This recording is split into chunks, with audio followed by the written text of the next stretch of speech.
Hello everybody, I'm Pramod.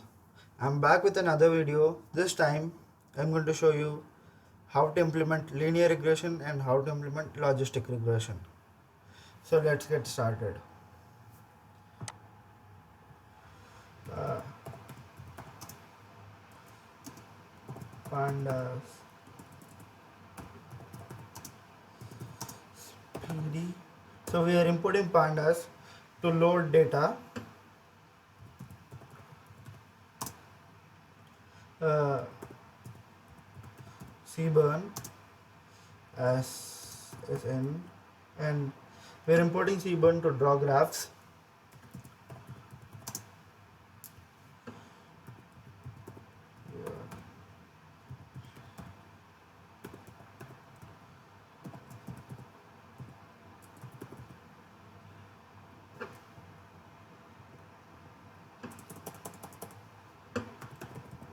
From linear model we are importing uh, linear regression and logistic regression.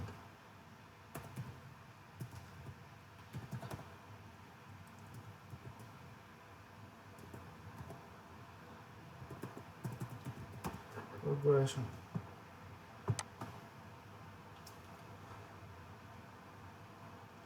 So a small mistake with this thing. Let me check. I just made a spelling mistake here. Let's run now. Yeah, it's fine. Now let's load the data. Let's take data is equals to pd dot read underscore csv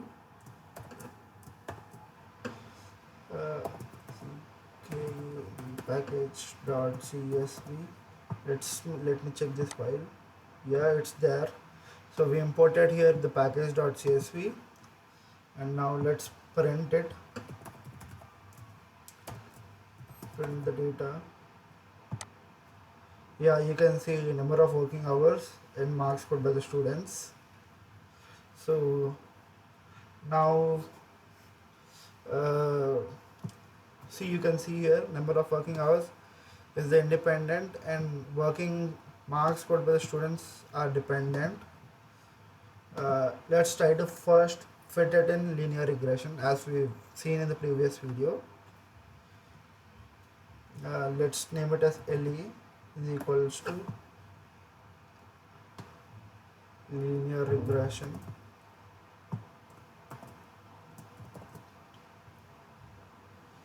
and LO as logistic regression.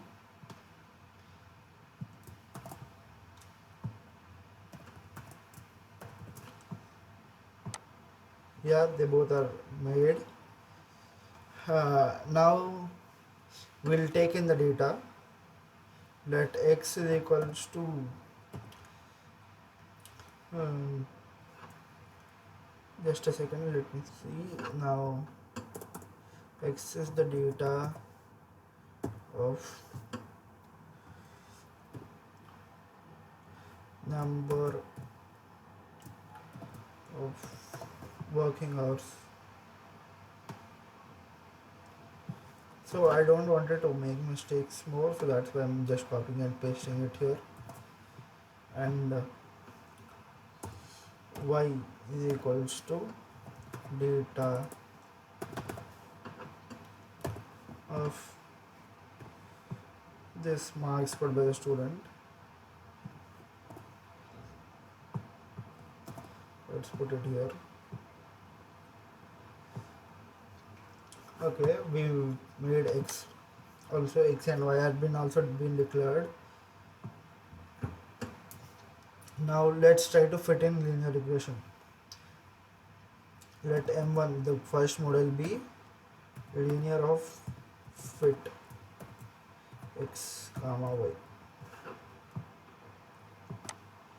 So yes, you can see here, see an error here. It's expecting a 2D array but got an 1D array instead, because this number of working hours is independent variable and need to be stored in 2D.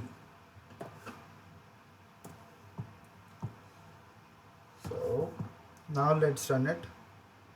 Run this one and now this one. See, now you can see that it's been fit. So remember this point. Independent variables must be stored in 2D array in this way. It's as we are using inbuilt functions from scikit-learn, it accepts a 2D array. So that's why we are converting them into 2D array. Now let's predict print. Okay, so even now let's try to predict with n is equals to some 8.5. It should be an list, so we put it in a list as this n would be passed into x, so this should be also an 2D array. So we are making it as a 2D array. Now let's print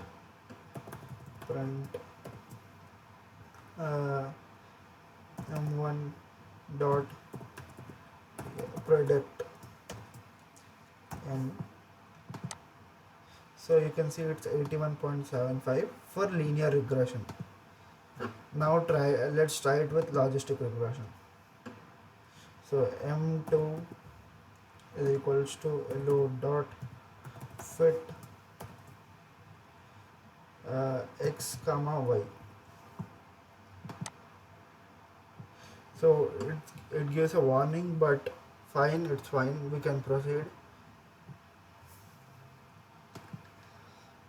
Now let's predict it with m2.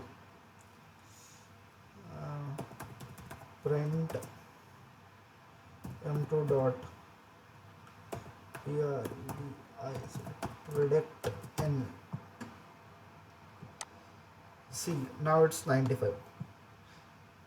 According to the logistic regression, it's 95, whereas according to linear regression, it's 81.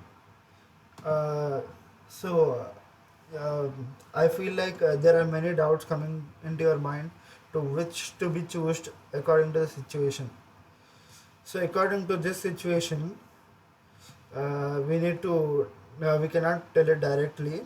We need to draw a graph, then draw the linear regression graph and all.